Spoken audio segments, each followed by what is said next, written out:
Alhamdulillahirabbil alamin. Wassalatu wassalamu ala asyrofil anbiya'i wal mursalin Sayyidina Muhammadin wa ala alihi wa sahbihi ajma'in. Asyhadu an la ilaha illallah wa asyhadu anna Muhammadan abduhu wa rasuluh. Allahumma shalli wa sallim wa barik ala Sayyidina Muhammad wa ala alihi wa sahbihi ajma'in. Amma ba'du, fa ya ibadallah, ittaqullaha haqqa tuqatih wa la tamutunna illa wa antum muslimun. Jamaah salat Jumat yang dimuliakan Allah, pertama marilah kita mengucapkan puji dan syukur kehadirat Allah Subhanahu wa taala, di mana pada siang hari ini kita bisa melaksanakan ibadah salat Jumat, salah satu ibadah yang diwajibkan bagi kita sebagai seorang muslim, khususnya di tempat tertentu dan barangkali ada yang keluar, misalnya mereka yang musafir, yang sakit dan sebagainya. Kemudian yang kedua, marilah kita mengucapkan selawat dan salam pada junjungan kita Nabi besar Muhammad sallallahu alaihi wasallam. Mengapa saya katakan kita bersyukur? Karena di mana pada siang hari ini barangkali masih banyak di antara saudara kita yang belum melaksanakan salat Jumat. Barangkali mereka ada yang di perjalanan, ada yang sakit, dan masih banyak halangan-halangan yang kadang-kadang menjadikan seorang muslim itu terpaksa, dengan terpaksa tidak melaksanakan salat Jumat dan nanti menggantinya dengan salat zuhur.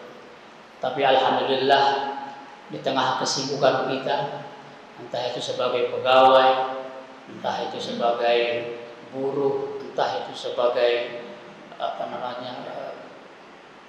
pekerja harian dan sebagainya, ataupun mahasiswa, kendati pun kita dalam kondisi sangat sibuk, namun demikian kita bisa menyisihkan waktu dengan hanya beberapa saat untuk melaksanakan salat Jumat. Jamaah yang dimuliakan oleh Allah, kita baru saja selesai melaksanakan ibadah puasa yang di bulan Ramadan dan Syawal, di mana Syawal itu dapat dimaknai sebuah bulan yang artinya adanya peningkatan.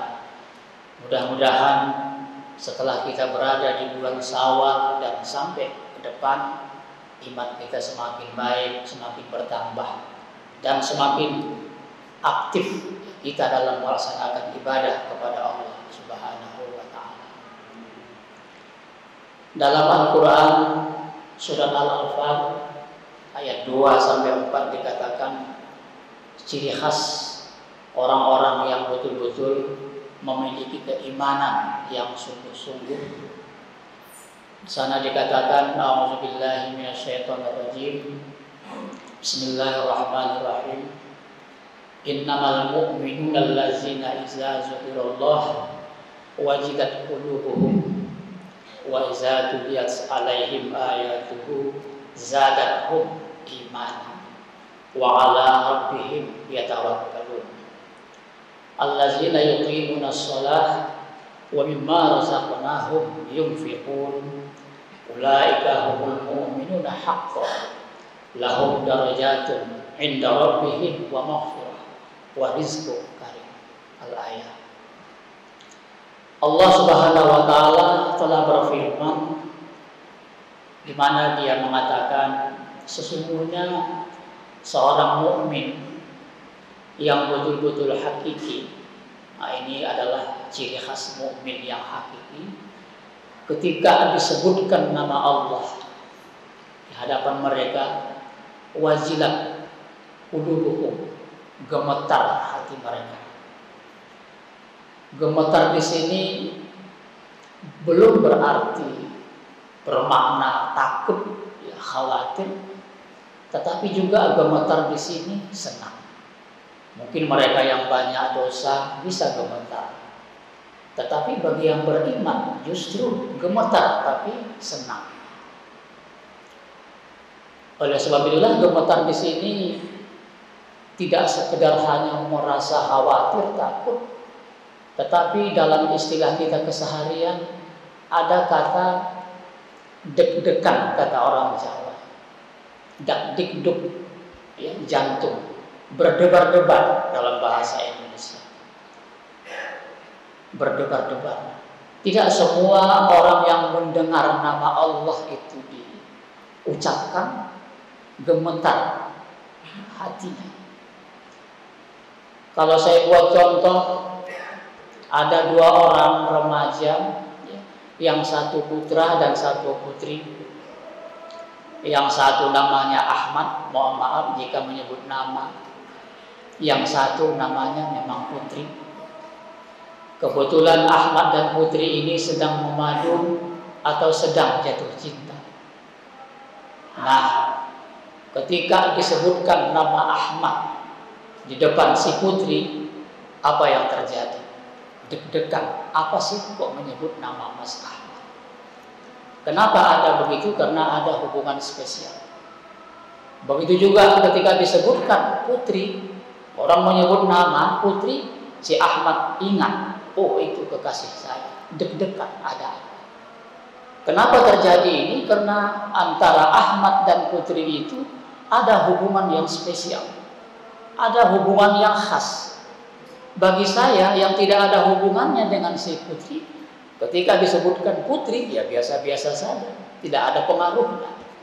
Demikian juga ada seorang tadi Putri, ketika disebutkan nama yang lain juga tidak ada apa-apa, karena tidak ada hubungannya dengan lelaki yang lain. Jadi itulah, jadi getaran itu hanya bisa muncul ketika ada hubungan spesial. Hubungan spesial. Kalau tidak ada, tidak akan terjadi wazilat, deg-degan itu tidak ada. Demikian juga ada seorang maling misalnya mencuri sepeda motor di sekitar sini misalnya. Kemudian dia bersembunyi, tidak ada yang mengetahui.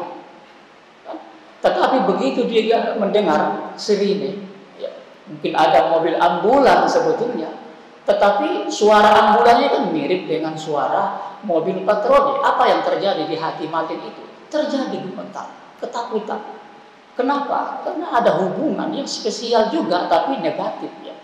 Ada hubungan, relasi. Nah, oleh sebab itulah sebetulnya gemetar ketika Allah disebut itu hanya bagi mereka yang memang betul-betul memiliki hubungan spesial dengan Allah.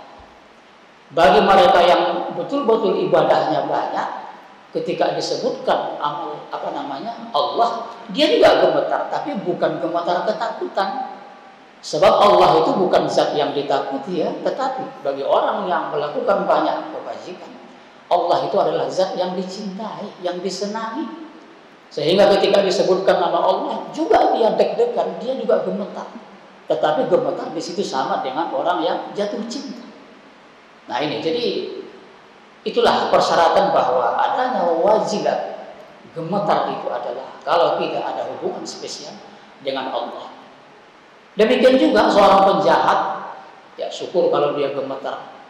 Itu masih ada kemungkinan dia akan bertaubat. Yang susah adalah seorang penjahat ketika mendengar nama Allah disebutkan dia tidak merasa apa-apa. Oleh sebab itulah juga sebetulnya perasaan cinta kepada Allah ini bukan tidak bisa dilatih, bisa.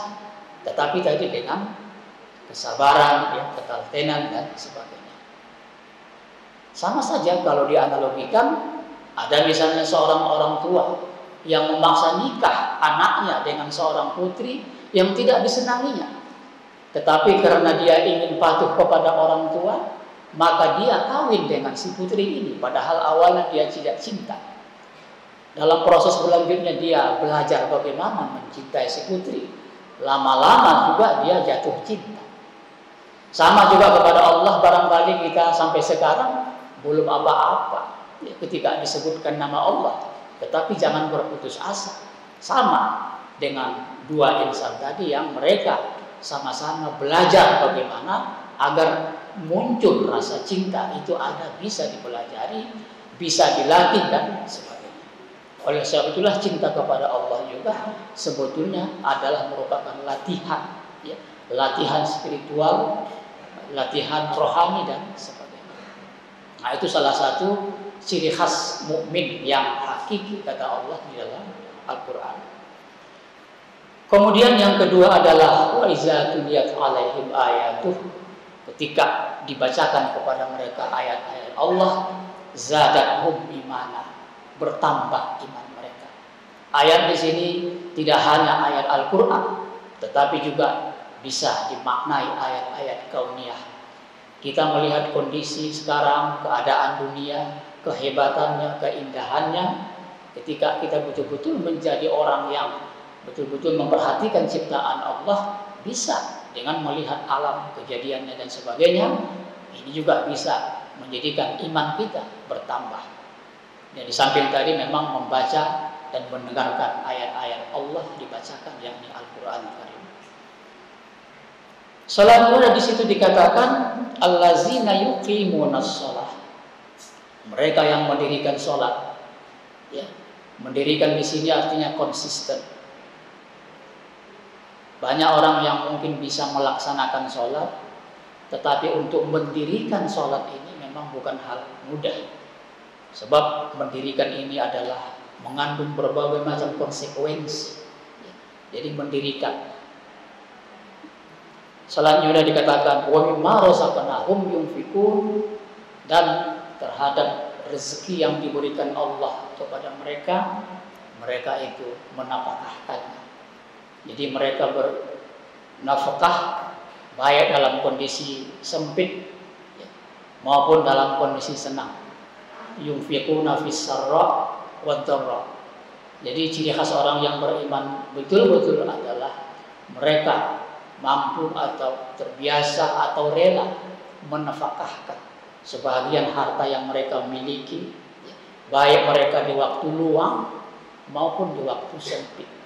Ini adalah ciri-ciri orang yang beriman kata Allah. Jemaah Jumat yang berbahagia, dalam hal memberikan nafkah ini kepada selain diri kita, mungkin keluarga, yakni untuk masyarakat, juga bukan hal yang gampang. Sebab banyak perhitungan. Kalau uangnya 10.000, ya, kalau diambil sekitar hanya 2,5%, hanya berapa itu ya? Hanya 250, ya. Kalau uangnya 1 juta naik. Kalau uangnya 100 juta mulai mikir-mikir. Tapi sama-sama 2,5%. Apalagi uangnya 1 miliar lebih berat lagi.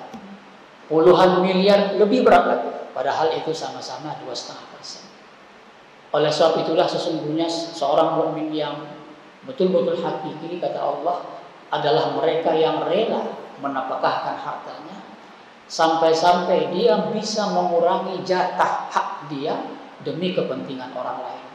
Inilah betul-betul yang disebut bersedekah. Saya sering mengatakan kepada mahasiswa misalnya, kalau dia punya uang 20.000, dia masuk warung, mungkin dia bisa makan pakai ayam, pakai es teh, pakai pisang. Tetapi karena ada orang yang membutuhkan, dia sisihkan 10.000, sehingga dia akhirnya bisa hanya makan telur dan teh tawar misalnya. Ini yang disebut dengan betul-betul berjuang demi kepentingan. Jadi rela mengurangi dirinya demi kepentingan orang lain. Oleh sebab itulah nilai dari nafkah ini juga tergantung kepada sejauh mana seseorang berat dan relanya memberikan.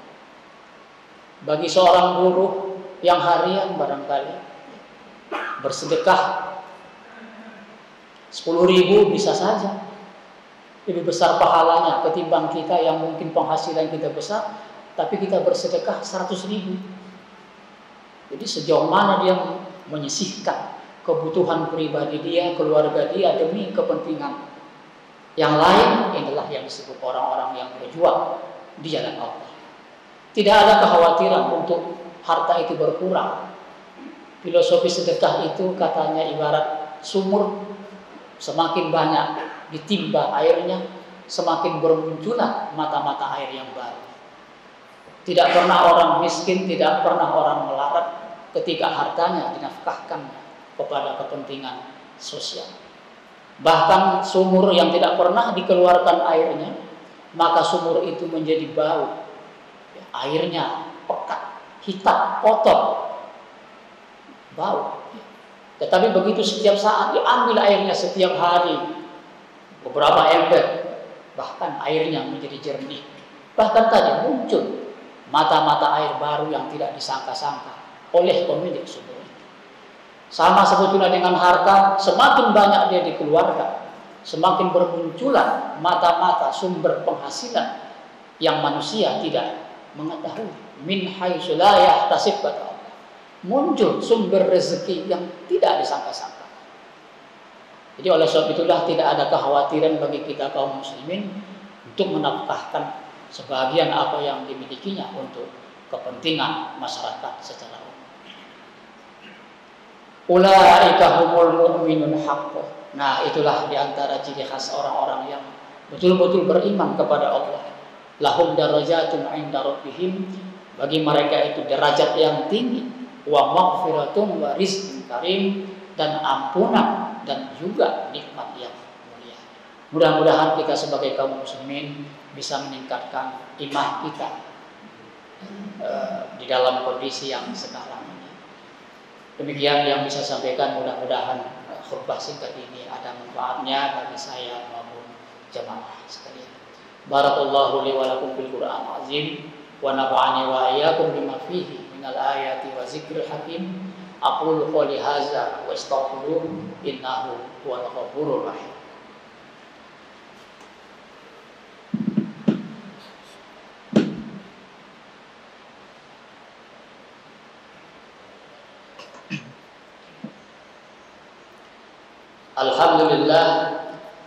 Alhamdulillahirabbil alamin, wassalatu wassalamu ala asyrofil anbiya'i wal mursalin wa ala alihi washabbihi ajma'in. Asyhadu an la ilaha illallah wa asyhadu anna Muhammadar Rasulullah.